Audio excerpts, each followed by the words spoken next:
আচ্ছা, যারা আমরা সমুদ্র ভালোবাসি তাদের কাছে এই একপালি সমুদ্র এক আলাদাই অনুভূতি, তাই না?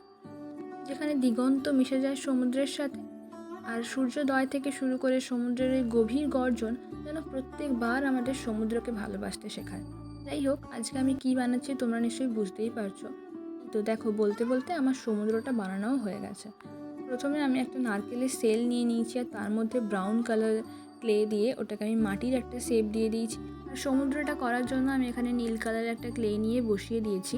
সমুদ্রের ঢেউ করার জন্য ওখানে একটা সাদা কালারের ক্লে দিয়ে ভালোভাবে ক্লে টুলস দিয়ে আমি আকৃতি দিয়ে দিয়েছিলাম। আর পাড়ে যেগুলো থাকে একটু নুড়ি বালি কাঁকড় যেগুলো থাকে সেগুলোও ধরে নিচ্ছিলাম। আর যেহেতু আমার কাছে কোনো ঘাসের জন্য কোনো ম্যাটেরিয়াল ছিল না, তো এই কারণে আমি স্পঞ্জকে কেটে একটু ঘাসের শেপ দেওয়ার চেষ্টা করেছি।